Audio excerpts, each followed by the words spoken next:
All right, Laker Nation, we are back on the Downtown Lakers podcast. It's been a minute. A lot of things have happened since the last time we came here, but we're back and we're ready to talk about Laker basketball. So Jake, how you doing, brother? I'm good, Ethan. How you doing, man? Good to see Good, you. man. Good, good, good. Let's dive right into it, boys. So last time we talked about was like Lakers sale with the Bus family and all that type of stuff, but this time we're talking about the real stuff that happened during the offseason. So we just got news that Luka just signed an extension for the Lakers, 3 years, $165 million contract with the Lakers through 2028, and he's eligible for a $417 million contract extension for 5 years after that. But now he's officially Lakers' new franchise face of the franchise, and LeBron's the second man, but it's time for a new Laker era, man. No, it's true, and this is, I mean, really, this couldn't be any better for the Lakers long term. You always wondered whether you made a big deal about it or not. It was always in the back of your mind. LeBron James, Anthony Davis. What comes after LeBron James? An older Anthony Davis, right? And then the hope is that some guys will just kind of gravitate and want to play towards, with Anthony Davis. But the big issue with Anthony Davis was the lack of durability. And so now you have a guy in Luka Doncic who can stay healthy, a guy who can lead, and a guy who's going to bring other players over here. Now, LeBron James had players that wanted to play with him, and he's honestly one of my all-time favorite players. So it's not a knock on him, but it's not like Luka. Like, I feel like everybody's gonna be chomping at the bit to play with Luka Doncic, and I think that just makes the Lakers better, not just now, but for the foreseeable future. So I think that is the great thing about being able to add him for another 3 years, 165 million, allow him to be eligible for that 5 year, $417 million supermax contract, in 2028. And I think really it's important to remember, Luka's a loyal dude. He planned on staying with the Mavericks for his entire career. He ends up getting traded in something that I don't think we'll ever understand that trade, truthfully. Just kind of out of left field, wasn't expecting it. But it is one of those things now where it's like the Lakers were blessed with that trade, regardless of what you want to say outside of it. And Absolutely. now Luka is the franchise face. And to be able to go from, guys like Kobe Bryant and then go to LeBron James and go to Luka Doncic, I mean, that says a lot. So, LeBron opted in to the 1 year, $50 million contract to stay a Laker. It could be his last year. I mean, this is his 23rd, season, which is an NBA record.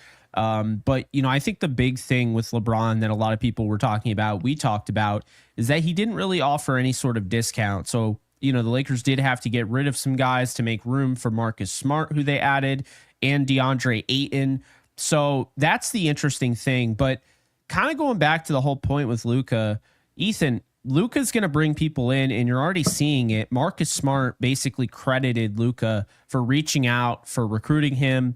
And I feel like this is going to be more, of the same moving forward. And maybe this is something the Lakers have been missing because, like I told you, straight up off air, I said, look, when it comes to LeBron James, he gets guys to, come to this organization, but there's always a string attached. It's always a Rich Paul client. Okay. Luka's not just going after clients of his agents, right? Luka's going to bring in whoever wants to play with this team. And anytime you have 2 or 3 max deals on a team, right, you're going to have to find creative ways to bring in talent. I think Luka, over the course of, moving forward, 3-4 years from now, is going to be able to attract a lot of talent. And the Lakers are going to end up being able to get discounts on him because of him. Oh, absolutely. I agree with you, Jake. I mean, like you said, he's the face of franchise now. He's 26 years old. He's young and hungry to win a championship after losing that series with Boston. And as you said, he's attracting many free agents like Marcus Smart, DeAndre Ayton, Jake LaRavia, and more to come. So we just have to see what this offseason brings more, and then if you can make another trade or bring another acquisition into the team. See where it takes us. But LeBron going this 22nd or 23rd season. There's not much time for him to be a Laker, be an NBA player after that. So you really have to push for a title and hopefully him retiring a Laker as a champion. So that's the whole goal of this season. Yeah, no, of course. It's a big goal, right? Also, a big goal is for us to keep getting subscribers. So if you're here on That's another one YouTube, too. be sure to hit that subscribe button. Be sure to hit the thumbs up button, aka the like button. Does help us out a ton. We are trying to get like noticed in the wide range of algorithms here. So please do us a favor and do that. And if you're on Twitter right now watching, head on over to YouTube if you could and just give us a sub. But no, looking at everything, I mean, we touched on DeAndre Ayton in our last episode, which was over a month ago, and I love the Yep. Ayton pickup. I thought Ayton was a really good move. I think he's a little underrated now. So they finally have their starting center. They go out and get Marcus Smart, who's a perimeter defender, really good defender, probably one of the better. And then you mentioned, Jake LaRavia, who he signs a 2-year deal as well, all 2-year deals. So you get all of that where you're talking about. Normally we've seen that in the past. The Lakers are like, yeah, we're only going to sign guys 3-year deals, whatever. They're signing Ayton, they're signing Smart, and of course they're signing LaRavia the 2-year deals. I believe Ayton has an opt out though. So Yeah, currently, second year. because you did it, you brought up earlier, the projected starting five. Luka is expected to be the point guard, Austin Reeves at shooting guard, LeBron James at small forward, Rui Hachimura at power forward, and center DeAndre Ayton, sixth man being Marcus Smart. They did, of course, lose, quite a few players, but I Yep. like the way that looks. You also think there's a possibility that Austin Reeves could be the sixth man and I do. Marcus Smart could start, which of course I feel like people hear starter and they assume 36 minutes right off the rip. That's not always the case. So explain where you're coming from about why Marcus Smart could be in this lineup over Austin Reeves and have Austin Reeves come off the bench. Yeah, so the reason why I think maybe Marcus Smart is an option for the 2 guard and Austin move to the 6 guard, the 6 man position is just because brings like a 3-and-D guard that can obviously play defense and start, but losing Dorian Finney-Smith is another big key thing that we lost, and him going to Houston, good for him though for getting the bag, but you know it'll be nice to have a 2-man guard starting lineup just because Austin is not the greatest defender, but he's a great offensive player as y'all know. But at the same time, Austin plays a lot better when he's just starting. But when Mark Spo was playing for Boston, he played a lot better off the bench playing as a 6-man. So that's a few just different options that JJ Redick can exercise there, and then we'll see what happens when training camp starts. We'll see what else the team brings, and then decides who's the starter at that point. Yeah, and Ethan, I mean, I guess really, another question here is where do you see them going, as far as because I mean, I'm sure you've seen if you're on Twitter and a Laker fan, you've seen it all. But questions about Rui potentially being traded, Dalton Connect potentially being traded, Gabe Vincent. It doesn't feel like this roster is done. Now I'm not saying Twitter is the deciding factor of everything because it's not, but it doesn't feel like this roster's done. And it feels like there's a lot more in store. What kind of role does Bronny James have this year? He showed some signs of being a good player in this league. That's the thing. You bring back Jackson Hayes. Love that move. I think that was underrated as well. And I was actually surprised to see him because I did not think that Jackson Hayes would be back. The way he was, in my opinion, he was poorly managed in the playoffs. I thought he should have played a lot more than he did. And I think it put a lot of pressure on that small ball lineup. But do you see a trade being done? I mean, I know this team's been linked to Andrew Wiggins all year. So Yeah, do you yeah, think yeah. something like that gets done? I mean, what are you thinking? Because for me personally, I think that they probably wait until the trade deadline to do something. And this is probably agree. their roster. Yeah, I mean, like you said, Lakers have been tied with Andrew Wiggins like this whole summer, but at the same time, as y'all know, Lakers tax is incredibly high. They'll ask for like 3 first-round picks, like 5 players, all that stuff. But I mean, honestly, like I don't think we'll really need him. I think we're really good with Rui because they'll probably ask for Rui in that trade. He's a lot younger. He fits better. He fits really good on our roster. But I do think a trade will be coming in maybe before the season starts. But yeah, I mean, I think Jackson Hayes. I'm pretty happy that we brought him back. People don't really give him enough credit for playing the role that he played with AD getting traded in the middle of the season. And he did pretty good. But yeah, in the playoffs he did really bad. But but now it's a whole new season, and it's time for new season. And just forget about the other one. Yeah, and it ended in the first round against Minnesota. Yeah, yeah, we didn't talk about that. Yeah, they go 5 games. They win that game 2, but then it's was all downhill from there.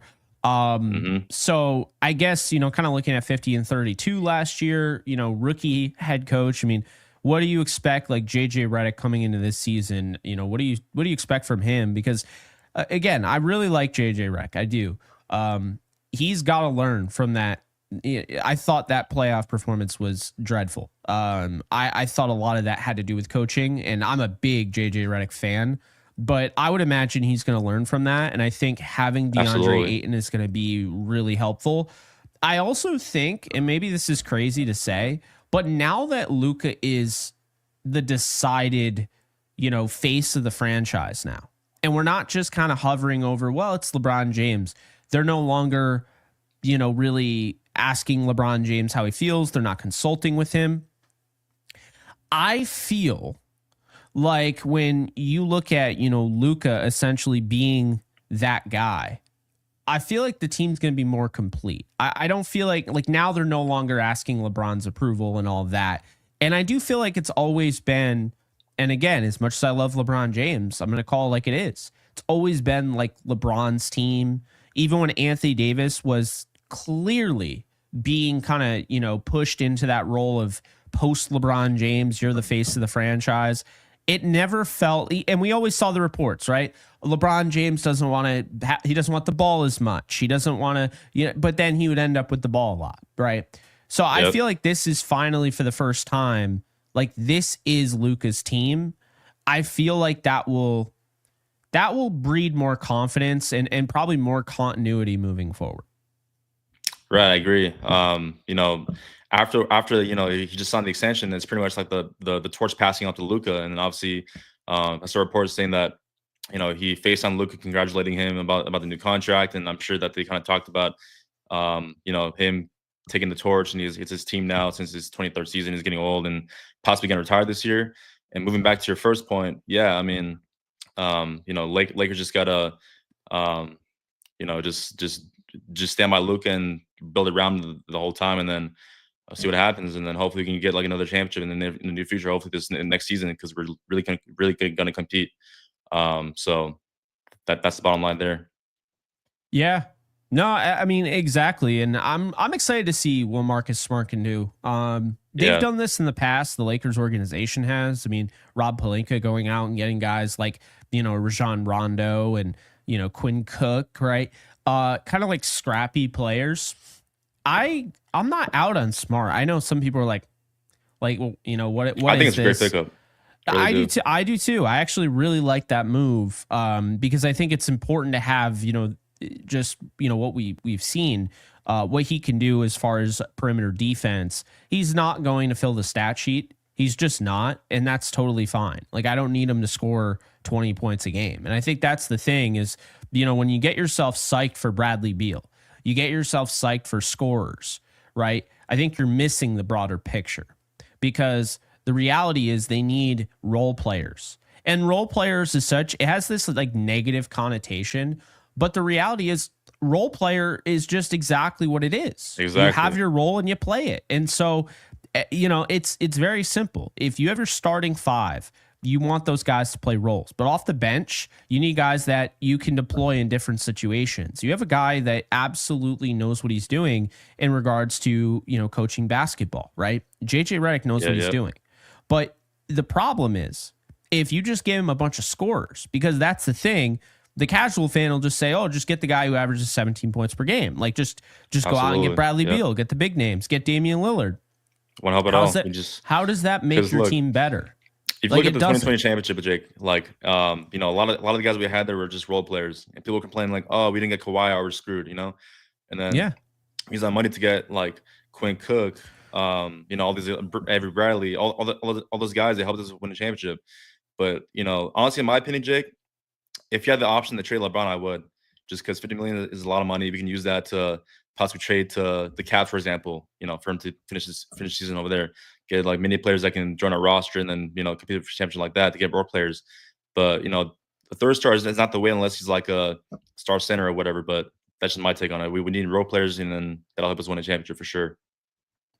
Yeah, it's tough because I love LeBron, but I do think the best thing for the Lakers would probably be to trade LeBron. But like, what would Yeah, they get as for hard as him? to say it, yeah. Honestly, I think that's probably the option we gotta take. But I don't think it's gonna happen. But we'll see what happens, though. You never know. Yeah, I mean, like, what would they really get for him, though? You know what I'm saying? And Yeah, how much would the Lakers be on the hook for as well? Because I don't think they would just take on his full contract. So nah. that's where I am like, I understand where you're saying, understand what you're saying, but at the same time, I just don't think you can trade LeBron. And this is a great point by Rams Tapes. Yeah, I was gonna say that. I just saw that. If Yep. Lakers trade LeBron, is that an automatic cut for Bronny James? I believe it would be. Like, I think it is, I bro. think James would go right with James. Like, I think Bronny would be a part of that deal. Now, I don't think it's necessarily fair because he's a professional. He shouldn't be tied to the hip of his dad. And maybe he'd surprise us, right? But at the same time, like, I again wouldn't be surprised if he was part of that. I would assume he would be. And then GH Maybe. I says mean, we'll LeBron see. James is the Aaron Rodgers of the NBA. And that's interesting because Aaron Rodgers is kind of a love-hate guy. So I don't know where GH kind of sees Aaron Rodgers. If GH is a fan of Aaron Rodgers, okay. But if she, hates Aaron Rodgers, whatever, I don't know. So that's the interesting thing there. But I kind of get what that is, what you're saying there. Now, Yeah, with LeBron, though, let's say they trade him. It's kind of late, right? To go out and get guys and free agency. Like, free agency's cooked. It's over. it's pretty much done. Yeah. So wouldn't you have done that before? See, that's the Oh thing. yeah, absolutely. So I mean, yeah, I don't think it's look, gonna I've happen. been saying this for a but- while. I've been saying this for a while, Jake. Like during last season when we traded for Luka, I would have honestly traded LeBron for Luka, but obviously the other team probably wouldn't have done that. But paying him 50 million for his last year is kind of a lot. But at the same time, he is LeBron James. He's like the face of the league. Yeah. Been face of the Lakers for ever since he came here in 2018. But sooner or later, it has to be done. Either if it's trade deadline or just keep him for last season and have a farewell tour just like Kobe did. But I mean, we'll see what happens. I trust in our front office to do whatever it takes to win a championship. So Yeah. I mean, last year, 24.4 points per game, 7.8 rebounds, 8.2 assists, Ageless, bro. 51.3 from the. Ageless. Yeah, he's still LeBron James. I mean, he's not quite LeBron Absolutely. James in his prime, but he moves pretty damn well. And, he's going to be 41 in December of this year. So Yep. it's pretty crazy at 6'9", 250 pounds, the way the dude moves. I mean, but at the same time, age is undefeated. Father time is undefeated. Like, you can't beat out Father time. So Absolutely. that's the thing. We did get a verdict here. Fan of Rodgers as a player, but much like LeBron, he's a shot caller. It's true. And I love LeBron too. Yeah. Yeah, never forget that shot call for the Russell Westbrook trade, man. Yeah. Damn, man. Yeah, it's interesting. LeBron James, I feel like people would say LeBron James' career as a Laker has been underwhelming because he won the title, but you thought that there were going to be more titles with him. What I don't think people talk about nearly enough is how good the league has gotten. It's not back in the day when it was just the Absolutely, yep. Lakers, Celtics, right? Or the Spurs and Mavericks would show up. No. Like, there's a talent lot all of around the really league. good teams. All around the league. Yeah. Yeah. So there's a lot of really good teams. I will say, I mean, the Lakers should probably have more than one title, but looking what the Nuggets did, like, no one really saw them. And then all of a sudden they came out of nowhere and then they really started to be dominant. That's just kind of the way it is. I mean, it's kind of the long thing that's always told about, like the NFL, right? When everyone uses Super Bowls to decide who's good and who's bad. Well, you also have to keep in mind that if one guy, Tom Brady, wins a Super Bowl every single year, right? That means it doesn't matter how good Drew Brees was or Aaron Rodgers or Ben Roethlisberger or Peyton Manning or any of those guys. because only one guy is winning it every year. So only using rings to justify, or only using championships to justify who's good, who's bad, I mean, it's kind of ridiculous in that sense. And it is a reminder, like you look at Golden State, they were a dynasty, and Golden State got in the way, right? And then you look at the Nuggets and you look at the Celtics and you're like, okay, well, you can start to see how it's hard to win in this league. And the funny thing, and I will go out on a limb in saying this, before we wrap it up here, when it comes to the Oklahoma City Thunder, I don't think they win at all if the Lakers get past the Timberwolves. The Lakers the whole year proved that they were a better matchup, versus the Thunder than anybody. That's Thunder been a definition for a long time. Yeah, the Thunder could not meet up. Yeah, the Thunder could not beat them, and then so now the Thunder dodged the Lakers, and they run the table and they win, and they deserve a lot of credit. But that's the really interesting thing, is that it is a game of matchups, and we saw. I mean, should the Lakers still have won that series against the Timberwolves? I mean, based on the play, no, but going in, yeah. They should have, but the matchup there definitely favored the Timberwolves. And you have 2 7-foot centers, one that's defensive, one that can be defensive but is mainly offensive and can just pull up from 3. It just gives you all sorts of issues. So the Lakers are learning from that, of course, the team building and everything. And mind you, Rob Pelinka, before the Luka Doncic trade, didn't do a damn thing in the offseason last year. Like, not one thing. They added the guys that they got via the draft, right? Bronny and whoever else they got. I don't remember. But, this year they did a little bit more. They still haven't done a ton. So it's interesting. But we'll see how things go. Do you have any final thoughts to add before we wrap the show? I think we covered everything. And that's pretty much it. Well, that's going to do it for us. Guys, be sure to hit the subscribe button. Be sure to share it around with your Laker friends. And be sure to hit the thumbs up button if you enjoyed this. We'll see you guys in episode 11 next time.